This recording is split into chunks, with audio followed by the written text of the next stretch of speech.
我瞄准了打。这个有了，这个有了。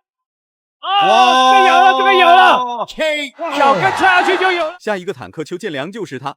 邱建良的成名绝技神龙摆尾被他学到了精髓，成功在国际擂台上打了出来。鼎鼎大名的巴西 KO 之王被一脚踹翻，被踢晕的他根本不相信，眼前这个小伙子竟然会邱建良的神龙摆尾。经此一战，他是邱建良接班人的事已经是板上钉钉，被誉为是下一个邱建良的中国小伙可不简单。他就是来自沈阳的刘贵成，年幼时期就喜欢钻研武术、散打和各种濒临消失的武术，后期又经过专业指导老师的教导，很快刘贵成就成为了一位能征善战的搏击勇士。一招神龙摆尾更是让他打出了精髓，看不清楚的观众朋友还以为是邱建良在擂台上打比赛。这个所谓的巴西 KO 之王也不简单，他叫维克托，来自巴西，超高的 KO 率和胜率让他在国际擂台上名声大噪，一直稳居在世界排名前5的行列。这家伙老狠了，凶神恶煞的眼神能轻松秒杀对手的锐气，但他的对手是被全迷粉丝公认为是下一个邱建良的刘贵成。遇见刘贵成也算是维克托倒了霉，话就不多说了，来让我们欣赏一下刘贵成的精彩表现。红色短裤是中国勇士刘贵成，黑色短裤是巴西 KO 之王维克托。上擂台之前喊维克托名字他不找你茬，真要是上了擂台之后，怎么说也要尊尊敬敬喊他一声铁头哥。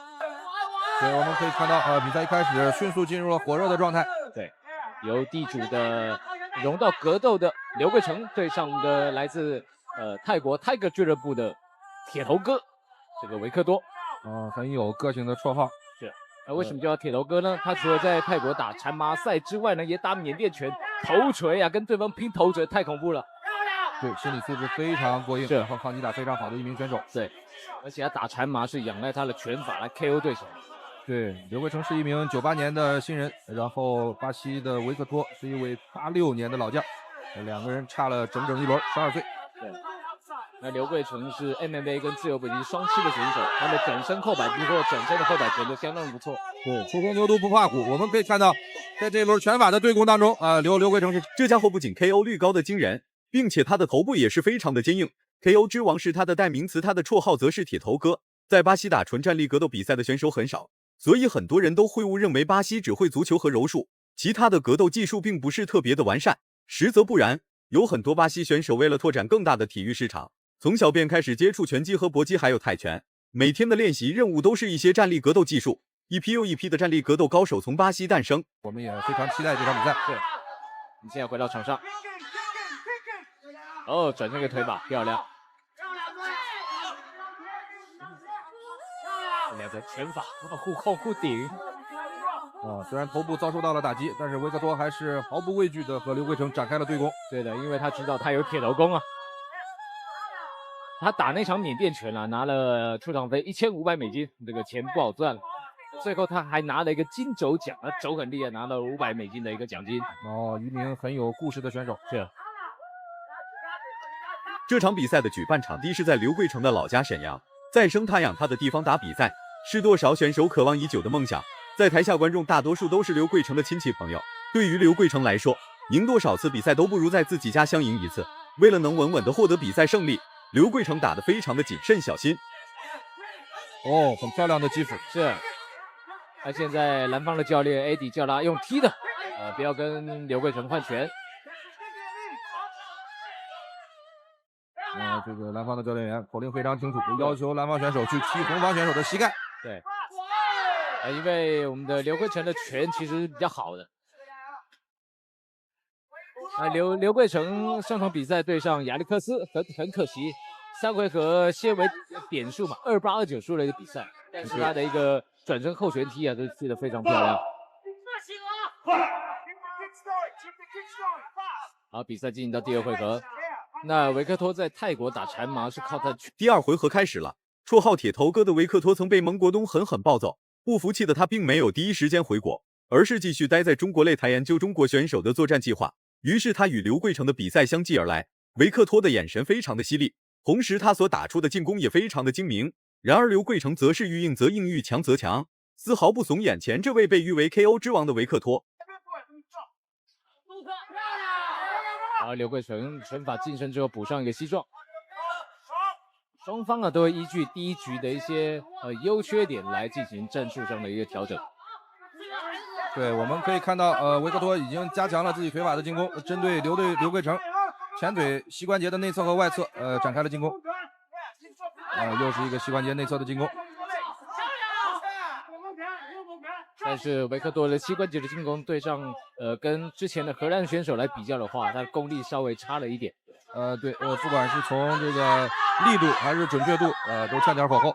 对，维克托的脑袋就像是一个大铁块，挨到了刘桂成这么多次重击依然没有什么问题，依然能稳稳地站在擂台上与刘桂成展开对抗，看上去没有什么太大的问题。其实维克托的脑袋已经遭到了重创，鼻血直流的同时意识也有点模糊，根本没想到搏击小将刘桂成竟然这般厉害。裁判为了比赛更有观赏性，于是暂停了比赛，给维克托处理伤口和血液，信赖自己最熟练的动作。对，然后目前我们刘桂成的重拳对于维克多已经造成了一些损害了，已经产生效果了。这个难度太高了。对，鼻子是软骨，没办法练的。我还从来没有听说过有人能练成铁鼻功。对，练不成的，没办法啊。所以头部的防守还是要做，不能说因为你有铁楼功啊就不用防守。对，因为你的鼻子被打出血以后，会给裁判留下一个印象啊，你被揍的啊，又中了，这个鼻子又中了。像打拳啊，有人喜欢打下巴，有人喜欢打鼻子，其实我是比较喜欢打鼻子的。对，就像蔡老师说的一样，目前这个维克托的意志力越来越薄弱，再加上鼻子上的鲜血，此时的维克托只能用嘴巴来进行呼吸，不然很容易就会出现岔气或者是氧气不足，而导致自身的精神状态急速下降，严重的话会直接出现昏厥现象。看到维克托的状态下滑严重，刘桂成的神龙摆尾开始使出，很明显维克托的教练有点猛。当然维克托他本人看到刘桂成能实施出来如此精准的神龙摆尾，他自己也察觉到了事情的不对劲。这没办法，这个维克多不是他一手带出来的。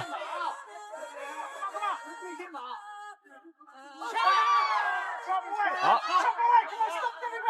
我们可以看到蓝方选手维克多开始加强自己前后疼。我们的前两回合维克托的铁头功被我们的刘桂成给破解了。对，我们看看决胜局双方选手能给我们带来什么样的精彩比赛。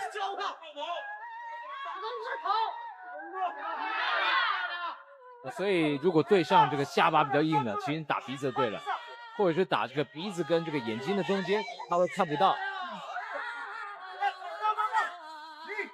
刘桂成还是很坚决地贯彻了自己的战术。第3回合开始了，既然刘桂成选择要用神龙摆尾来解决掉维克托，那么他就不会再使用其他招式来歼灭维克托。小伙子刘桂成绝对是说一不二，连续的拳脚组合进攻打得游刃有余。然而精神状态不在线的维克托很是狼狈，完全不是刘桂成的对手，再打下去也是无用功。频繁挨到重击的维克托浑然不知，此时的刘桂成已经准备好了神龙摆尾，还是拿不出什么有效的办法来对付刘桂成。哇，很漂亮的拳法组合。对，行进间的连拳太漂亮了。哇，这个蓝方维克托可能要多看一下，像刚刚的这个俄国的亚历山大的他的一个闪躲的方式。跳膝，不管比赛打得怎么样，维克托这个铁头这个绰号真的是名不虚传。遭受了这么多次既然重击对维克托没有影响，那么刘桂成就临门一脚。这一脚刘桂成蕴含了很长一段时间，为了就是能保证一脚致命彻底踹翻维克托，刘桂成成功了。邱建良引以为傲的神龙摆尾被刘桂成实施了出来。经此一战，刘桂成是邱建良接班人这件事情彻底被坐实。我瞄准了打，这个有了，这个有了，这个有了，用脚跟踹下去就有了。最终来自沈阳的搏击小将刘桂成在沈阳擂台拿下了比赛胜利，在其他地区拿到胜利并不稀奇，真要是在自己家门口拿到了胜利，那可真给自己的父母长脸。如果满分是100分的话，你会给刘桂成打几分？视频到这就结束了，咱们下期不见不散。